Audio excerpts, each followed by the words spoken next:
우리에게 말씀을 주셔서 이렇게 말씀을 의지하는 자들에게 생명력을 더하시며 우리의 이 부끄러운 생명이 영광스러운 생명으로 바뀌고 또 부끄러운 삶이 또한 영원한 가치를 지닌 삶으로 날마다 말씀으로 변화시키시니 참으로 감사합니다. 오늘도 예배 가운데 주의 음성을 듣는 시간이 온즉 저희 모두가 겸손한 마음으로 예비되어서 한 사람도 빠짐없이 말씀을 받고 하나님의 음성을 들을 수 있는 시간이 되게 하여 주옵소서. 저는 오직 성령의 나타나심으로 이 말씀을 증언함으로 인하여 정말 우리 모두의 믿음이 사람의 지혜에 있지 아니하고 오직 하나님의 지혜에 설 수 있도록 인도하여 주옵소서. 예수님 이름으로 기도합니다. 아멘. 우리는 모든 성경은 하나님의 감동으로 쓰인 것을 믿고 압니다. 모든 성경은 하나님의 감동으로 된 것으로 교훈과 책망과 바르게 함과 의로 교육하기에 유익하니 이는 하나님의 사람으로 온전하게 하며 모든 선한 일을 행할 능력을 갖추게 하려 합니다.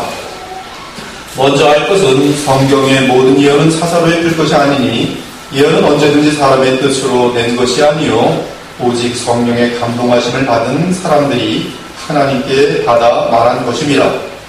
따라서 솔로몬의 전도서 역시 하나님의 성령의 감동으로 쓰인 글입니다.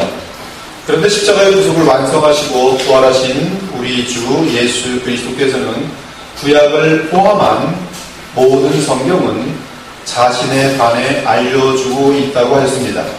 또 이르시되 내가 너희와 함께 있을 때 너희에게 말한 바 곧 모세의 율법과 선지자의 글과 시편의 나를 가리켜 기록된 모든 것이 이루어져야 하리라 한 말이 이것이라 하시고 이에 그들의 마음을 열어 성경을 깨닫게 하시고 모든 성경은 곧 나를 가리켜 기록된 것이다. 이에 모세와 모든 선지자의 글로 시작하여 모든 성경에 쓴 바, 여기 성경은 신구약 전체입니다. 한 권의 책에 모든 성경에 쓴 바 자기에 관한 것을 자세히 설명하십니다. 부활하신 예수님께서는 성경을 어디를 펴서 보시더라도 이 모든 것이 자신에 대한 그림을 잘 설명해 주셨다 이 말씀입니다. 그러므로 우리는 오늘 예수님의 뜻에 따라 전도서 7장 역시 예수 그리스도에 대한 내용이라고 믿습니다. 전도서 7장은 솔로몬이 모든 세상의 이치를 따져보고 내린 결론이며 그중 우리의 본문 7장 27절에서 29절은 그가 내린 결론 가운데 핵심 요약이라고 할 수 있습니다. 먼저 7장을 보면 솔로몬은 계속 궁극적인 것들을 다루고 있습니다. 그것은 다름 아닌 죽음과 생명, 의와 지혜 이런 것들입니다. 예를 들어 1절을 보면 좋은 이름이 좋은 기름보다 낫고 죽는 날이 출생하는 날보다 낫다고 합니다. 지금 이것을 제대로 이해하지 못하면 영세주의자가 되고 자살을 찬양하는 그러한 논리가 되어버립니다. 죽는 것이 출생하는 것보다 낫다고 솔로몬이 얘기했으니까 빨리 죽자. 그런데 이것을 원어로 보면은 굉장히 재미난 그런 의미를 발견할 수 있어요. 터부센 메네멘 터부라고 하는데 앞에 보면 좋은 이름이 좋은 기름보다 낫다. 여기서 터부센 좋은 이름, 이것은 멋지게 지은 이름이라는 뜻이 아니라 선한 삶을 살고 의로운 삶을 살았기 때문에 남는 착한 이름, 선한 이름, 의로운 이름, 좋은 이름이란 뜻이 지금 이 솔로몬이 말한 모든 좋은 것은 지금 의와 관련됩니다. 즉 좋은 이름은 의롭고 선한 삶을 의미합니다. 그러한 삶은 이 세상에서 떠나 천국으로 들어갈 것이기 때문에 세상에 태어나는 날보다 천국에 들어가는 날이 좋은 날이라는 것이에요. 바울도 말했습니다. 내가 이 세상에 거하는 것보다 하나님께로 가는 것이 더 좋지만 너희들에게는 내가 아직 남아있는 것이 유익하리라. 1절만 보더라도 이러한 복음적인 차원에서 볼 때 하자가 없지 자칫 죽음이 삶보다 낫다는 진리로 이어지면 이것은 엄청난, 이 죽음이라는 것은 악 중에 최고의 악인데 잘못된 그런 해석이 될 수가 있는 것이. 성경은 불의한 자의 죽음은 지옥이라고 분명하게 말하며 이는 절대 불변의 진리입니다. 그러나 좋은 이름을 지닌 자에게는 죽는 날이 출생하는 날보다 나은 것이죠. 그런데 이 7장을 계속 보면 이 의로운 삶은 사치스러운 삶과 비교되고 있습니다. 그러면서 좋은 이름을 남기는 의로운 삶은 죽음을 생각하는 자라야 그렇게 살게 된다고 말합니다. 그러면서 죽음 이후의 구원을 알면 지혜가 필요하다고 합니다. 즉 지혜는 이 세상에서 쾌락과 즐거움을 찾는 사람보다는 죽음의 현상을 바라보며 고민하는 자가 얻게 된다 이 말씀입니다. 그래서 마침내 지혜를 얻게 되면 구원을 얻을 수 있습니다. 12절에 보면 지혜에 관한 지식이 더 유익함은 지혜가 그 지혜 있는 자를 구원하기 때문입니다. 살리기 때문입니다. 그러나 이 세상의 잔치와 재물과 혼인 등의 즐거움을 찾으며 나아가 세상의 쾌락과 연락을 즐기는 자는 어리석은 삶을 살게 되어 구원을 준비할 수 있는 지혜를 얻지 못한다는 말씀입니다. 내가 돌이켜 전심으로 지혜와 명철을 살피고 연구하여 악한 것이 얼마나 어리석은 것이요 어리석은 것이 얼마나 미친 것인 줄을 알고자 하였더라. 솔로몬은 이 세상의 모든 쾌락과 잔치와 사치의 끝은 음료와의 만남으로 보고 있습니다. 그리고 그러한 삶은 죽음 이후에 영원한 심판으로 들어갑니다. 따라서 죽음을 연구하지 않고 자기 멋대로 인생을 사는 삶은 헛됩니다. 우매한 자들의 웃음소리는 속 밑에서 가시 나무가 타는 소리 같으니 이것도 헛되도다. 잠언 9장 같은 데 보면 음녀가 엉덩이에 깔고 있는 것은 해골들과 시체들입니다. 그 밑에는 수월로 이어지느니라. 우리가 잘 알듯이 전도서의 최종 결론은 12장에 나옵니다. 너는 청년의 때에 너의 창조주를 기억하라. 곧 곤고한 날이 이르기 전에 나는 아무런 날이 없다고 할 해들이 가깝기 전에 해와 빛과 달과 별들이 어둡기 전에 비 뒤에 구름이 다시 일어나기 전에 그리하나 이의 결국을 다 들었으니 하나님을 경외하고 그의 명령들을 지킬지어다. 이것이 모든 사람의 본분이니라. 하나님은 모든 행위와 모든 은밀한 일을 선악간에 심판하십니다. 우리가 태어날 때부터 호흡이 마치는 그날까지 모든 것들에 대해서 하나님은 심판하실 것입니다.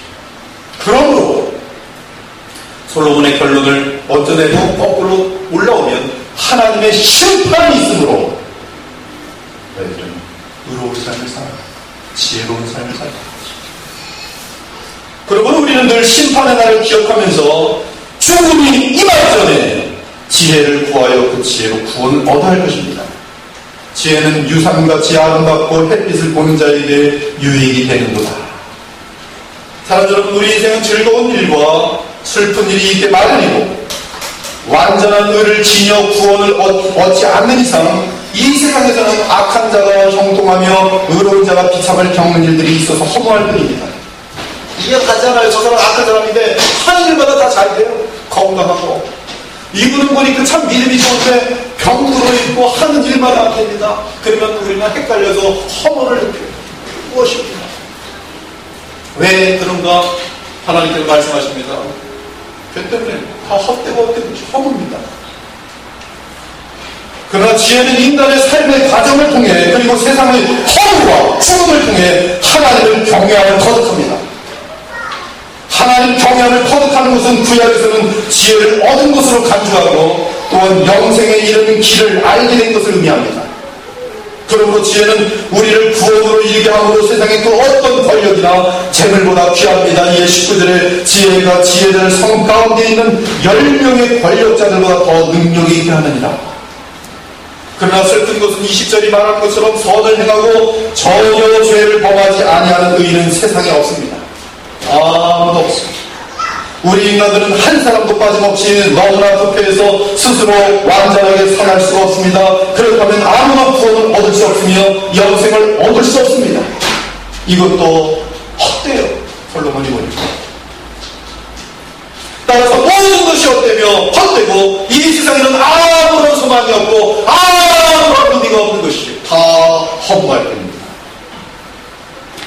이런 모든 이치를 철저하게 따져보고 확증한 솔로몬은 오늘 우리의 본문에서 최종 결론을 내립니다. 그 결론은 모든 인간 중에 완전하게 의로운 자는 오직 한 사람만 있고 그 외에는 아무도 없다는 사실입니다. 천사라는 천이라는 것은 완전수로서 모든 사람을 의미하는 표현이므로 의인은 모든 남자들 가운데 단 한 사람이고 여자 중에는 완전하게 의로운 자가 없다는 뜻입니다. 전도자가 이르되 보라 내가 낱낱이 살펴 그 이치를 연구하여 이것을 깨달으노라. 내 마음이 계속 찾아보았으나 아직도 찾지 못한 것이 이것이라. 천사람 가운데서 한 사람을 내가 찾았으나 이 모든 사람들 중에서 여자는 한 사람도 찾지 못한지라. 이것을 복음적인 차원에서 보지 못하면 이건 남자들 중엔 좀 1000명 중에 1명 정도 똑똑하고 의로운 사람이 있지만 여자가 한 명도 없다 이런 식으로 되고 2000명 중에 이 남자는 둘이지만 여전히 여자가 한 명도 없다. 여자를 아주 우습게 여기고 여자를 천시하게 여기는 그런 사상을 이어질 것입니다. simple 뜻이 아닙니다. 28절은 내 영혼이 계속 찾아보았지만 아직도 찾지 못한 것이 있는데 바로 완벽하게 의롭고 정직하고 온전하고 부패함이 없는 자를 찾지 못하였다는 뜻이에요. 솔로몬은 계속 찾아왔어요. 과연 누가 있지 않을까? 하나님 앞에 절대적인 거룩 앞에 절대적인 의 앞에 합격한 사람이 혹시 있지 않을까? 그러나 아무도 찾지 못한 것이에요. 아담의 타락 이후로 솔로몬 때까지 아무도 발견되지 않았습니다. 그러나 한 사람을 찾게 됩니다. 하나님의 도움으로 솔로몬의 마음 깊은 곳에서 그 사람을 찾습니다. 그는 완전하게 의롭게 태어나 완전하게 의로운 삶을 산 한 사람이었습니다. 무슨 뜻이겠습니까? 놀랍게도 완전하게 의로운 그 한 사람은 남자 가운데 있는데 다름 아닌 우리 주 예수 그리스도입니다. 우리에게는 대제사장 우리의 연약함을 동정하지 못하실 리가 아니요 모든 일에 우리와 똑같이 시험을 받으신 조대 죄는 없으십니다. 여호와의 말씀이니라. 보라 내가 이스라엘 집과 유다 집에 내가 일러준 선한 말을 성취하려니 이르리라. 그날 그때 내가 다윗에게서 한 공의로운 가지가 나게 하리니 그가 이 땅에 정의와 공의를 실행할 것이라. 그날에 유다가 구원을 받겠고 예루살렘이 완전히 안전히 살 것이며 이 성은 여호와는 우리의 의라는 이름을 얻으리라. 여호와께서 말씀하시는 의는 완전한 의입니다. 흠이 없는 의입니다. 우리가 볼 때 구약의 선자들 중에 의로운 분들 많았어요. 그러나 완전한 의인들은 아니었어요. 그러나 지금 여호와는 우리의 의라. 그 이름을 갖는 자, 완전한 의, 하나님의 완전한 의. 그가 어디서 나는가? 다윗의 가지로부터 난다. 하나님이 아직 땅도 들도 세상 진도에 구름도 짓지 아니하셨을 때에라. 그가 하늘을 지으시며 궁창을 해면에 부르실 때 나 지혜가 거기 있었고 그가 위로 구름 하늘 견고하게 하시며 바다의 샘들을 힘있게 하시며 바다의 한계를 정하여 문이 명령을 거스르지 못하게 하시며 또 땅의 기초를 정하실 때 나 지혜가 그 곁에 있어서 창조자가 되어. 잠언 8장 30절에 보니까 지혜는 창조주입니다. 날마다 그의 기뻐하신 바가 되었으며 항상 그 앞에서 즐거워했다. 그분은 완전한 지혜이시며 완전하게 의로우신 분이십니다. 28절에 의하면 마리아로 의로운 자가 아닙니다. 이는 여인들 중에는 완전하게 의로운 자가 한 사람도 없기 때문입니다. 그러면서 29절을 보면 솔로몬은 한 가지 더 추가로 그가 발견한 진리를 선포합니다. 하나님은 사람을 정직하게 지으셨으나 사람이 많은 꾀들을 내는 것입니다. 아싸 하 엘로힘 에따 하 아담 야샤르 이렇게 있어요. 하나님께서 사람을 야사르하게 지셨다. 에마크 피크슈 시보노트 라힘. 하나님께서 사람을 야사르하게 지으셨다. 이 야사르는 올바르게 곧게 찢입으로 흠없이 정직하게 라는 뜻이에요. 저는 이 야사르를 온전하게로 일단 번역하겠습니다. 그러나 그들은 이 사람들은 온전하게 지음을 받은 그들은 히시보노트 꾀들 발명품들 장치들을 비크슈 구하였다 필요로 하였다 추구하였다 바랐다. 그래서 지금 29절의 내용입니다. 여기서 우리는 사람을 아담 하 아담 그 아담으로 되어 있어요. 첫 번째 조상으로 이해합니다. 즉 인류의 뿌리인 최초의 부부를 의미합니다. 그 이후로 모든 세대들이 그 셈으로부터 자연 법칙을 따라 흘러나왔습니다. 창세기 5장 1절과 2절을 보면 놀라운 사실이 드러납니다. 하나님이 사람을 창조하실 때 하나님의 모양대로 지으시되 남자와 여자를 창조하셨고 그들이 창조된 날에 하나님이 그들에게 복을 주시고 그들의 이름을 사람이라 일컬으셨더라. 즉 인류의 뿌리는 사람이며 사람은 여자와 남자와 여자가 되어 있습니다. 단수로 되어 있어요.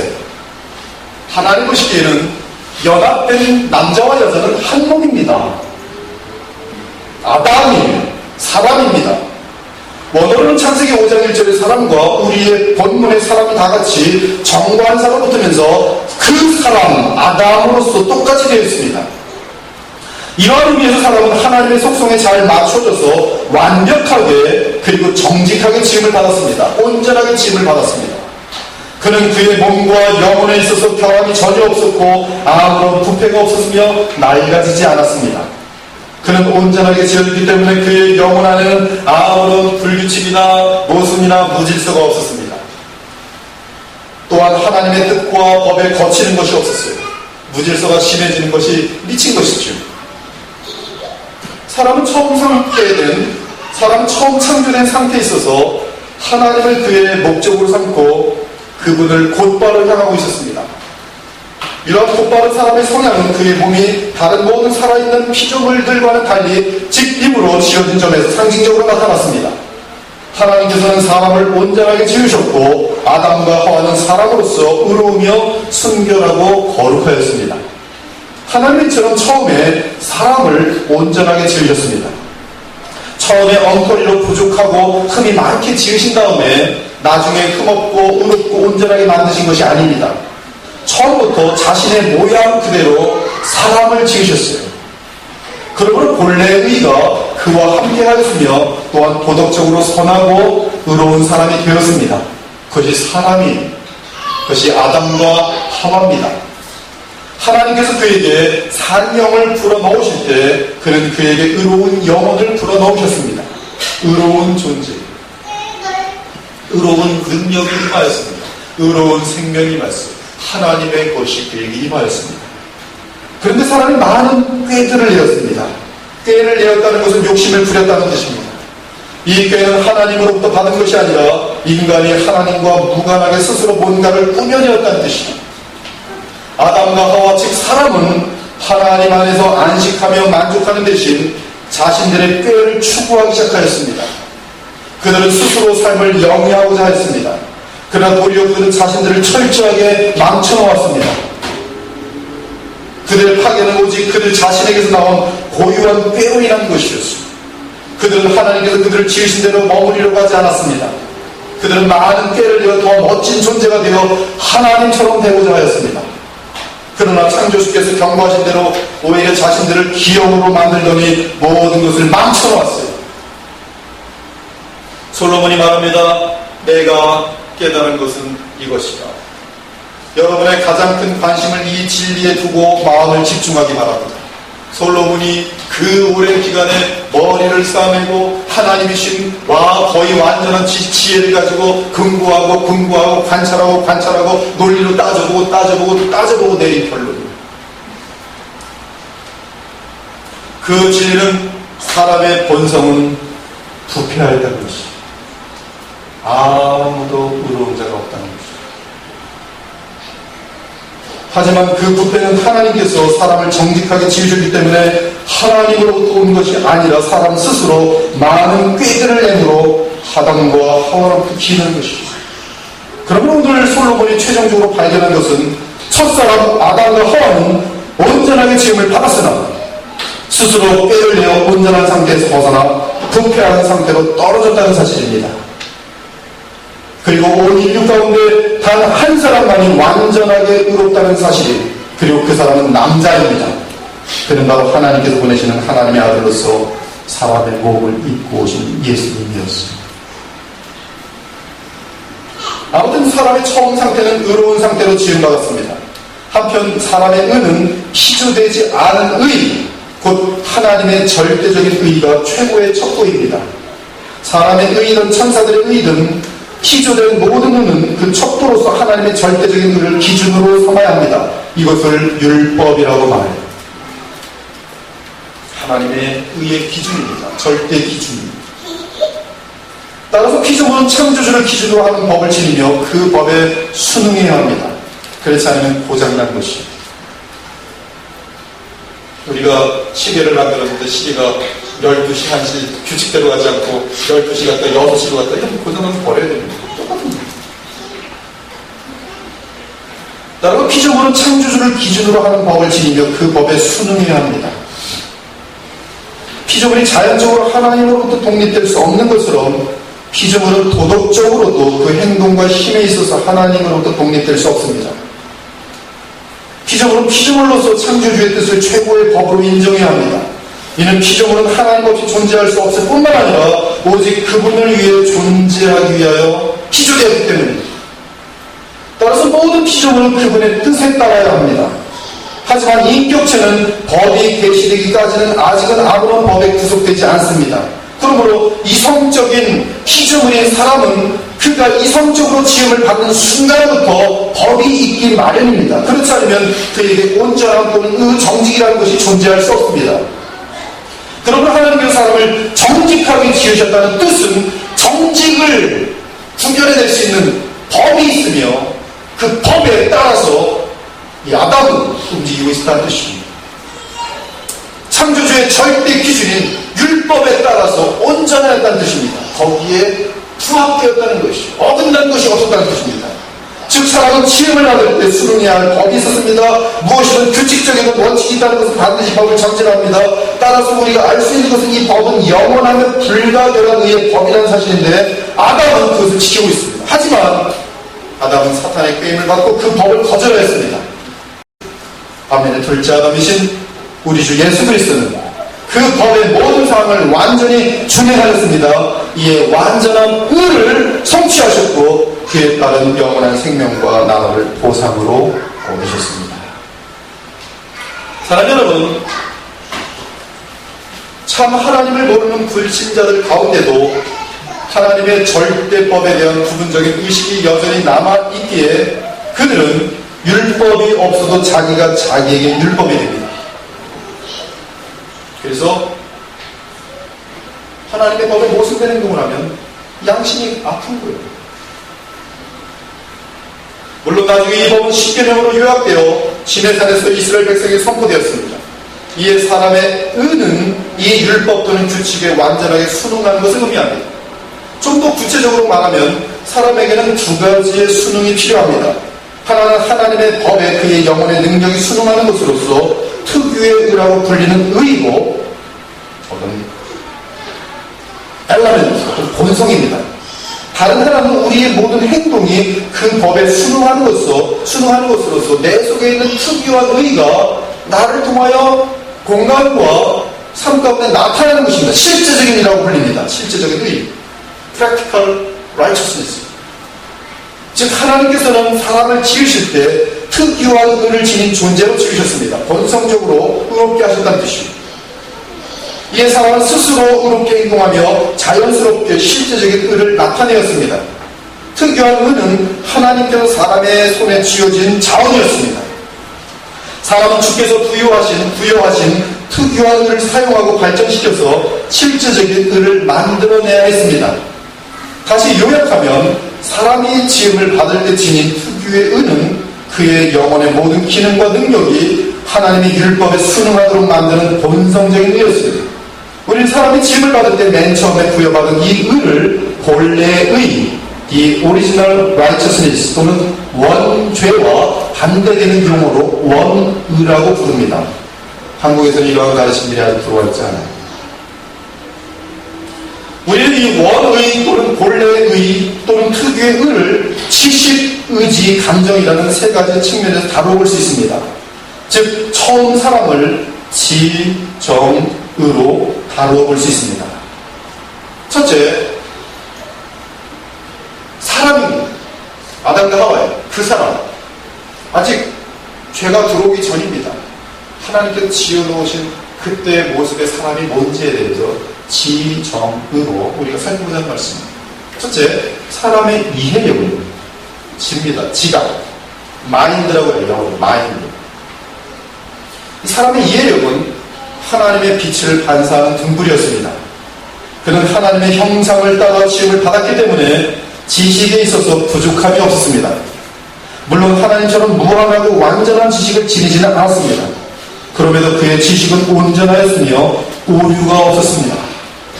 여러분, 한 사람만 만나도요, 둘만 돼도 서로 지식이 틀립니다. 그래서 싸워요. 네가 아는 건 내가 아는 게 왜 이렇게 틀린지 오류가 있다는 거예요.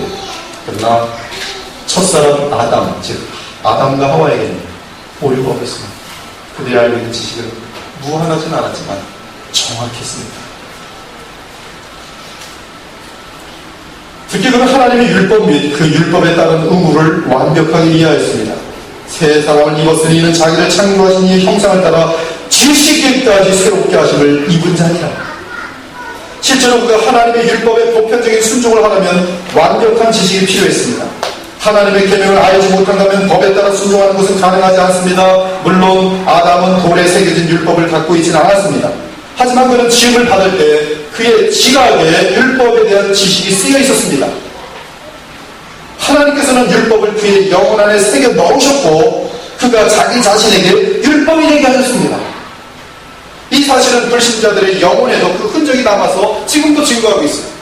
율법 없는 이방인이 본성으로 율법의 일을 행할 때는 이 사람은 율법이 없어도 자기가 자기에게 율법이 되나니 이런 이들은 그 양심이 증거가 되어 그 생각들이 서로 혹은 고발하며 혹은 변명하여 그 마음에 새긴 율법의 행위를 나타내느니라.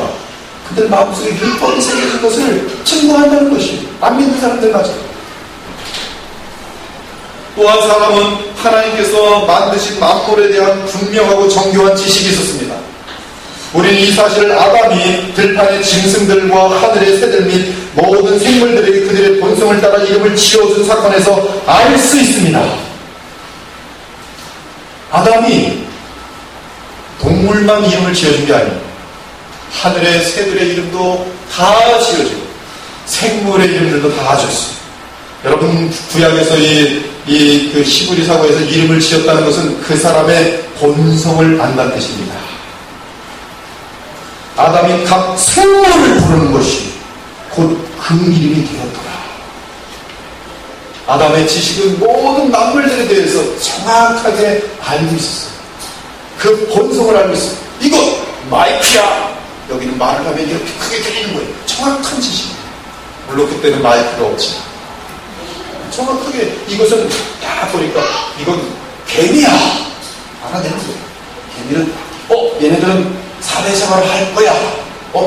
자기네들이 모이는구나. 알아내는 거야. 이놈은 돼지구먼. 먹는 걸 제일 정확히 봐. 너는 돼지야. 정확하게 하는 거예요.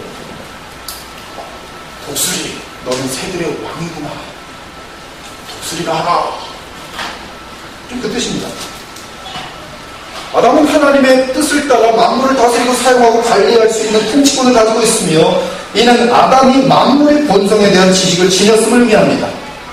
이뿐만 아니라 아담은 사회 질서에 대한 지식이 있었습니다. 따라서 그는 하나님께서 짝으로 지으신 하뿐만 아니라 앞으로 이 세상에 나게 될 모든 후손들과 함께 아름다운 사회를 구성할 수 있는 능력이 있었어요. 죄만 들어오지 않았다면 아담을 머리로 하는 완전한 사랑의 공동체, 거룩한 공동체가 이 땅에 이루어졌을 것입니다. 그것은 여전히 하나님께서 우리 인류를 향하신 앞으로의 미래의 계획이십니다.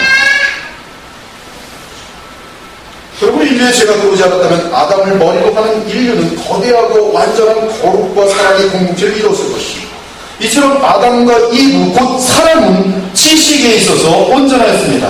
둘째는 사람의 의지는 모든 면에서 하나님의 뜻과 잘 맞았습니다. 하나님을 따라 의와 진리의 거룩함으로 지으심을 받은 새 사람을 입으라. 이 새 사람은 하나님께서 지으신 처음 사람의 완성된 사람을 의미합니다.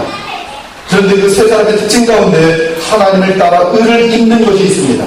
이 말은 새 사람의 의지는 하나님의 뜻을 절대적으로 따른다는 사실입니다. 여러분 속에 있는 성령으로 말미암아 다시 거듭나서 태어난 새 사람은 하나님의 뜻을 따릅니다. 여러분이 그 뜻을 따르지 않는 것은 여러분의 옛사람이라는 것이 있어서 새 사람과의 갈등 속에서 여러분들이 옛사람 편을 들면은 하나님을 불순종하는 것이죠. 그러나 여러분들이 옛사람, 그 죄성, 쌀스라고 하는 것을 십자가에 죽이고 또 죽은 것으로 간주하고 내 속에 있는 새 사람을 따라 성령으로 살면 의를 이루게 돼 있어요. 즉 하나님의 뜻에 따라 철저하게 부합된다는 말씀입니다. 이러고 본데 하나님께서 주신 첫째 사람의 아담과 이브의 의지 역시 하나님의 뜻에 따라 온전하고 또 그 뜻을 잘 따르고 있었습니다. 그의 의지에는 부패가 전혀 없었으며 악을 향하는 성향이 전혀 없었습니다. 이를 정확하게 말하면 첫째 사람 곧 아담과 하와에게는 죄가 없었다는 뜻입니다. 사도 바울 로마서 7장 7절에서 율법으로 말미암은 그는 내가 죄를 알지 못하였으니 곧 율법이 탐내지 말라 하지 아니하였더라면 내가 탐심을 알지 못하였으리라. 근데 8절부터 12절을 보면 더 놀라운 사실을 알게 되는데 율법으로 인하여 탐심을 알게 되면 무슨 일이 생기는지 아십니까? 인간의 마음속에 하나님께서 하지 말라고 하는 것을 하나요 더 하고 싶은 더러운 성향을 바울은 발견합니다. 그러나 죄가 귀를 파서 계명으로 말미암아 내 속에서 온갖 탐심을 이루었나니 이는 율법이 없으면 죄가 죽은 것이니라. 전에 율법을 깨닫지 못했을 때는 내가 살았더니 계명이 이름에 죄는 살아나고 나는 죽었도다. 생명에 이르게 할 그 계명이 내게 대하여 도리어 사망에 이르게 하는 것이 되었다. 죄가 귀를 파서 계명으로 말미암아 나를 속이고 그곳으로 나를 죽였는지라. 그리고 끝에 가서 그 내 속에 있는 끊임없이 하나님을 향하여 개항하는 죄를 향하는 성향, 나의 의지가 끝까지 하나님의 계명을 노골적으로 대항하는 그 강한 죄성을 보면서 오호라 공부한 자로다. 누가 이 상황을 보면서 나를 진짜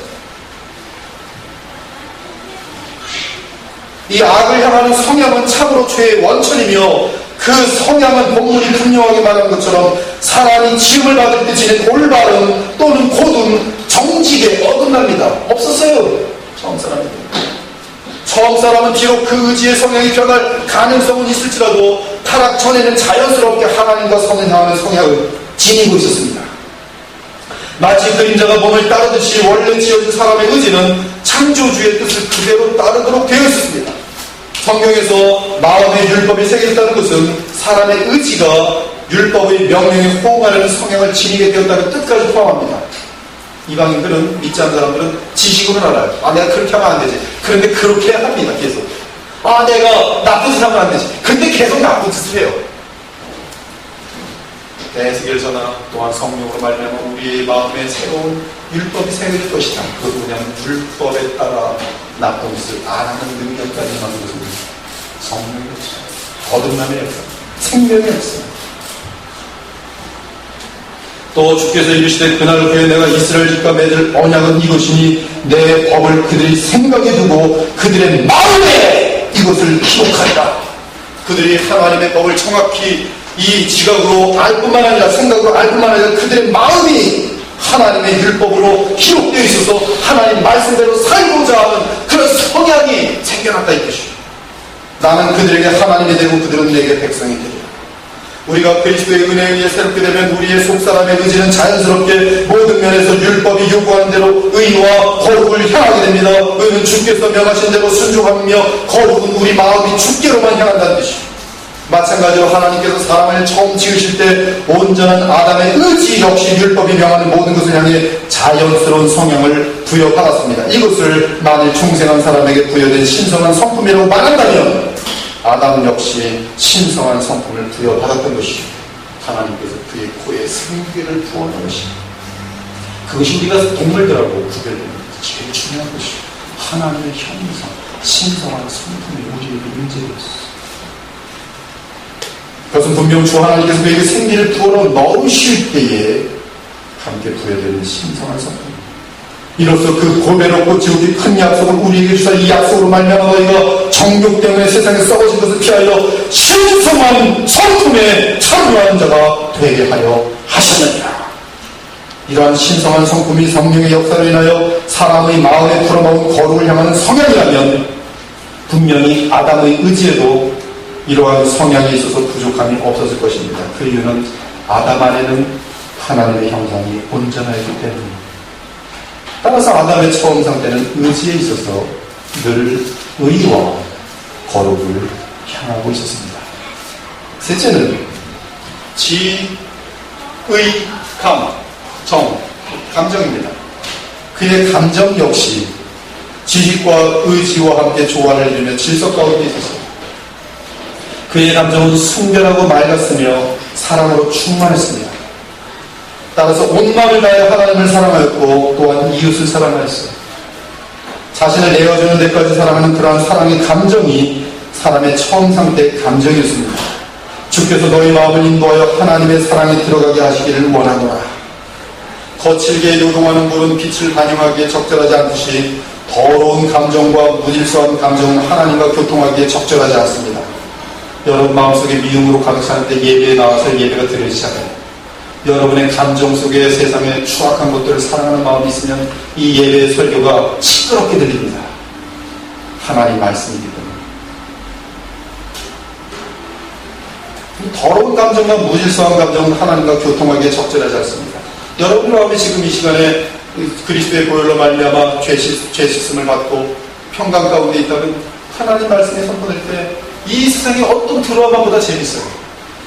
너무 달고 너무 달고 너무 맛있어서 또 듣고 싶고 또 듣고 싶고 또 듣고 싶은 것이 하나님의 복음의 말씀입니다. 여러분들이 이것이 실증난다는 것은 부패한 거예요. 감정입니다. 하나님과 교통하기 적절하지 않습니다. 따라서 처음 지어질 때 사람의 감정은 모든 만물을 향해 감사와 다정함으로 가득했고 하나님을 향해 그분을 영화롭게 하고 싶은 마음과 그분을 즐거워하는 마음으로 가득하였으며 사람을 향해서는 서로 더욱 사랑하고 하나 되고픈 감정이 컸습니다. 하나가 되고 싶다. 자꾸 우리는 하나 되고 싶다. 따라서 처음 아담의 마음은 이루말로 다 표현할 수 없는 지극한 기쁨과 황홀과 신나는 감정으로 차고 넘쳤어요. 그냥 막 신이 나서 어쩌면 풀거나 막 아담의 모습은 막 신이 나서 징글징글 웃으면서 이러고 다녔을 때 너무 좋아서 하나님을 찬양하고 부인 보면 좋아 죽겠고 그냥 우리 교회도 그냥 신이 나는 가정들이 많이 있어요. 여길 봐도 신이 나고 하늘을 봐도 신이 나고 감사할 것 같아요. 감정이 막 차고 넘치는 거죠. 그러면 사랑의 감정은 의지와 지식에 따랐습니다.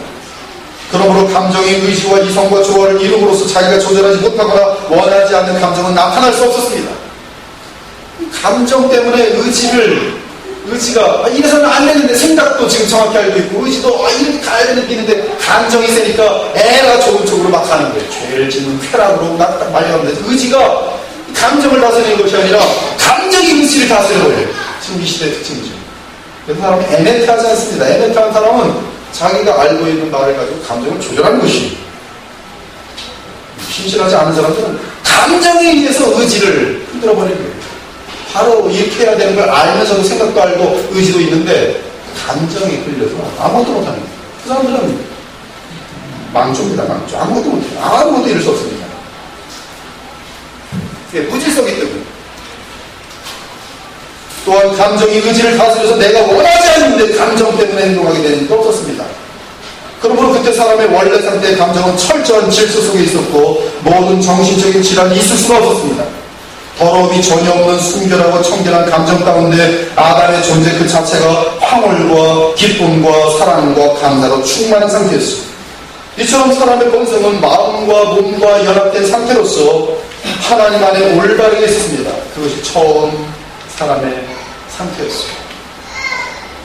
그의 영혼과 몸에는 하나님의 영이 충만하였고 하나님과 성령을 통해 연합한 상태에 있었습니다. 그의 몸과 영혼도 완벽하게 연합되어 있었고 전인격적으로 아담은 하나님과도 성령 안에서 온전하게 연합되어 있었습니다. 따라서 그의 몸과 마음은 하나님의 성전이며 지성소였고 그가 살던 하나님께서 지으신 에덴 동산 역시 하나님의 임재로 충만하였으니 하나님의 성전이었습니다. 우리가 알다시피 우리의 몸은 하나님의 성전으로 비유되고 마음은 지성소로 비유됩니다. 성막을 보면 그릇된 조각이나 부조화가 전혀 없습니다. 철저하게 지어진 것이 성막입니다. 마찬가지로 그때 사람은 영과 혼과 몸에 있어서 거룩하고 질서가 있었고 조화가 있었습니다. 그 영혼은 오염되지 않은 상태에서 늘 평강하였고 여러분 평강하다는 것은 지정의가 질서 속에 있다는 것이 하나님과 온전한 그런 관계에 있을 때는 가장 큰 특징이 무엇이냐면 평강입니다. 평강. 잔잔. 그 몸은 더럽혀지지 않은 상태에서 건강하고 아름답고 힘이 넘치는 상태였고 항상 깨끗했어요. 눈과 코와 입과 귀와 손과 발과 다리 등 몸의 모든 지체들은 거룩한 도구로서 거룩한 그릇으로서 오직 의의 도구였습니다. 육체와 영 사이에 갈등이 없었으며 이성과 욕구 사이에 갈등 등은 전혀 없었습니다. 말하자면 죄를 지으려는 가장 작은 성향이나 정욕은 그 그림자마저 찾아볼 수 없었습니다. 지금은 죄 때문에 사람이 율법과 불화하지만 그때는 사람의 그 어떤 부분도 율법과 어긋나려는 것이 전혀 없었습니다. 따라서 그는 완전한 의의 상태에 있었으며 또한 완전하게 의롭게 살았습니다. 그러므로 에덴 동산은 천국이었고 아담과 하와 곧 사람은 완전한 의였습니다. 그곳에는 하나님의 영광이 완벽하게 나타나고 있었습니다. 하지만 처음 사람 곧 아담과 하와는 온전한 상태일 뿐 완성의 상태는 아니었습니다. 따라서 그들은 하나님께 정하신 시험 기간을 거쳐 합격해야 했어요. 그들은 굿, 토브의 상태이지 더 베스트의 상태는 아직 아니었어요. 만약 그들이 합격하면 에덴은 전 우주적으로 확장될 것이며 또한 그들 역시 완성의 상태가 되어 그들을 통해 태어나는 모든 후손들도 완성의 상태로 태어나서 곧바로 완전한 에덴에서 살 수 있었을 것입니다. 하지만 사람의 의와 거룩과 사랑은 온전한 상태일 뿐 완성의 상태가 아니었기 때문에 변할 수가 있어요. 사람의 지식과 의지와 감정은 기계처럼 빛과 의와 하나님만을 무조건적으로 변하도록 되어 있지 않았습니다. 물론 하나님께서는 그들을 가장 온전하게 지으셨기 때문에 최고의 완성의 상태에 이른 데는 그리 어렵지 않았습니다. 실패의 확률은 처음 사람 아담과 하와의 실패 확률은 에덴 동산의 모든 실과 중에 단 하나의 실과인 선악을 아는 나무의 실과의 비례만큼 실패 확률은 지극히 작았어요. 에덴 동산에 만약에 10,000그루의 나무가 있었으면 10,000그루지, 에덴 동산에 만약에 100,000그루가 있었으면 100,000그루지 실패한 거죠. 수천만 그루지였어요. 아담과 하와가 실패한 거죠. 심지어 하나님께서는 첫사람에게 무음하고 온전한 그 상태에 굳건히 설 수 있도록 모든 환경과 충분한 내적인 힘을 주셨고 또한 주께서 얼마든지 돕기 위해 곁에 계시기 때문에 그가 스스로 원하기만 한다면 절대로 완성의 상태에 이르지 못할 리가 없었습니다. 오직 실패의 가능성은 수천만 분지 1로서 인간 스스로 하나님을 타도하고 자기가 하나님이 되려고 할 때 실패. 그러나 어떻게 그럴 수 있습니까? 하나님은 그를 창조하신 분이시며 모든 것을 다 주신 분이 아닙니까? 또한 흠이 없이 온전하게 창조하셨고 모든 환경을 최고로 좋은 상태로 창조하여 그에게 주었는데 처음 사람 아담과 하와 입장에서 어찌 하나님을 배신할 수 있었겠어요? 그가 완성된 상태에 이른다는 것은 시험의 상태를 통과한 상태로서 영원토록 자발적으로 주와 연합한 상태가 되는 것을 완전한 상태로 말합니다. 그것을 요한복음 17장에 예수께서 기도로 분명히 보여주셨습니다. 저들도 우리와 함께 영원히 하나 되게 하소서.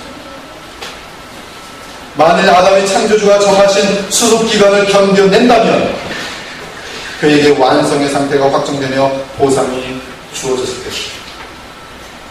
이 재료는 똑같은데 어떤 재료가 이 열 처리를 하면서 지나가면 색다른, 완전하게 색다른 어떤 형체가 되면서 완성품이 됩니다. 이 도자기 같은 경우 보면 진흙이지만, 그렇죠? 열을 싹 지나고 몇 시간 정도 달궈지고 어떻게 돼요? 아주 번쩍번쩍한 도자기가 나는 거죠. 지금 좋은 아담과 하와지만, 사람이지만, 하나님께서 정하신 이 기간을, 시험을 통과하기만 하면 되는 것이죠. 여러분들도 지금 마찬가지입니다. 믿음의 시험 계속 여러분들에게 오늘도 주어집니다. 믿음의 시험을 통과하면 여러분들은 또 다른 단계로 도약하도록 되어 있습니다. 성품도 변하게 되어 있습니다. 아담에게 똑같은 시험이었습니다. 근데 실패했어요.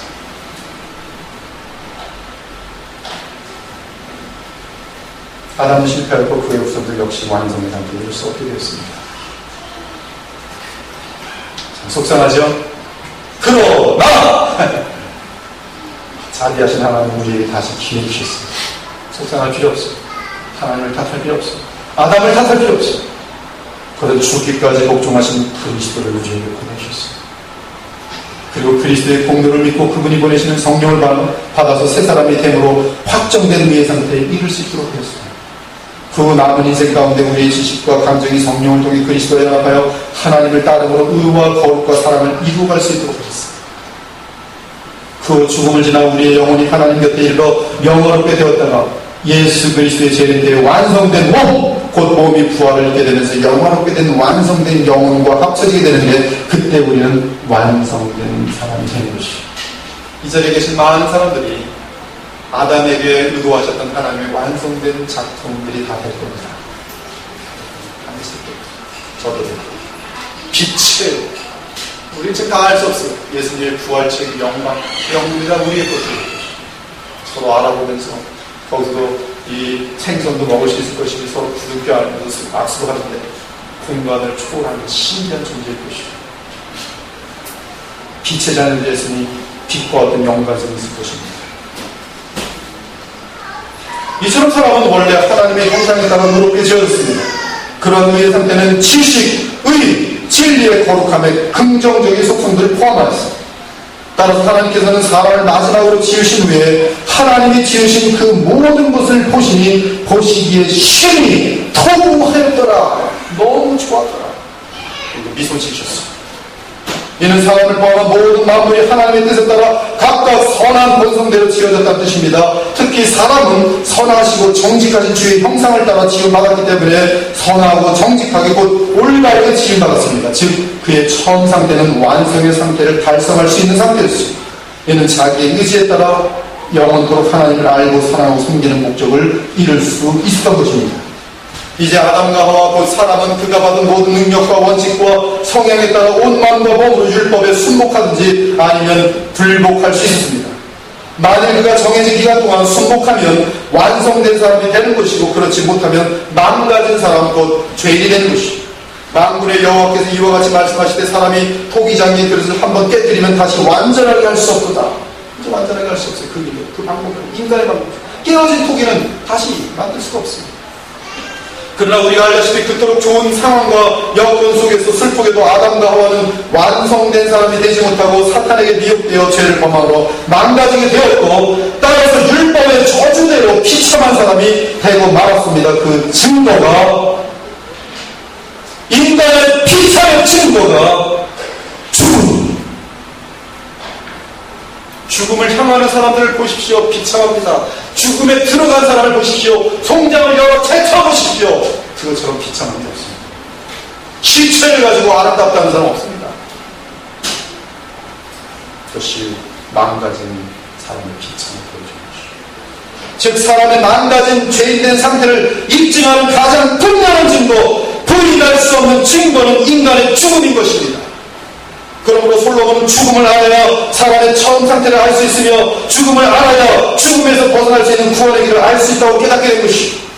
죽음을 알아야 죽음이 없는 완성의 상태를 알 수 있고 죽음의 비참과 죽음의 상태에 영원히 거하는 것이 얼마나 무서운 것인지 알아야 죽음을 피하려고 안간힘을 쓰게 되며 결국 하나님 앞에 나와 거지와 같은 심령을 가지고 모든 자존심을 버리고 갓난 아이같이 주 앞에 손을 내밀고 애걸하게 되는 것이죠. 그러므로 한 사람으로 말미암아 죄가 세상에 들어오고 죄로 말미암아 사망이 들어왔나니 이와 같이 모든 사람이 죄를 지었으므로 사망이 모든 사람에게 이르렀느니라. 그러나 이 현상은 그 범죄와 같지 아니하니 그 한 사람의 범죄를 인하여 많은 사람이 죽었은지요. 더욱 하나님의 은혜와 또한 한 사람 예수 그리스도의 은혜로 말미암은 선물은 많은 사람에게 넘쳤느니라. 또 이 선물은 범죄한 한 사람으로 말미암은 것과 같지 아니하니 심판은 한 사람으로 말미암아 정죄에 이르렀으나 은사는 많은 범죄로 말미암아 의롭다 하심에 이름이니라.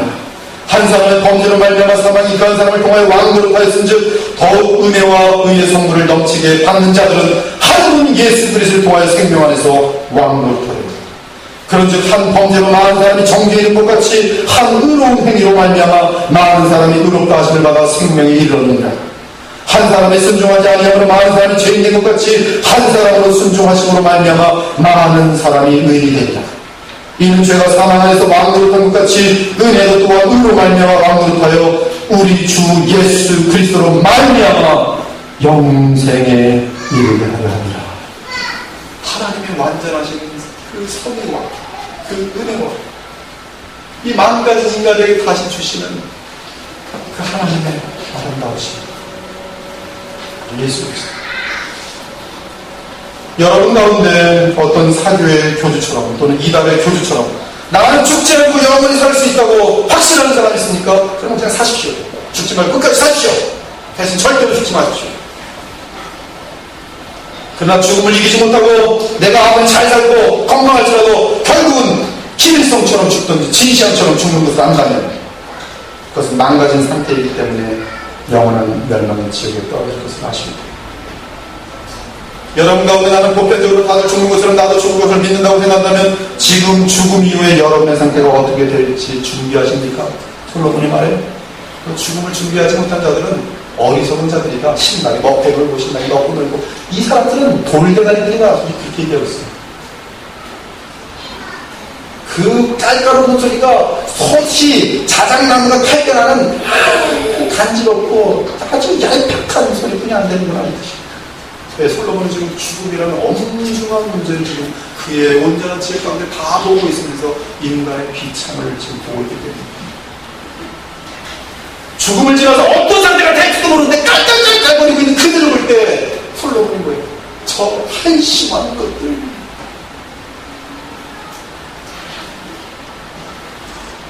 만일 내가 죄인이면 나는 완전한 사람이 아니라고 생각한다면 완전한 사람이 될 수 있는 길이 열려 있습니다. 완전한 사람이 되어야만 천국에 들어갈 수 있습니다.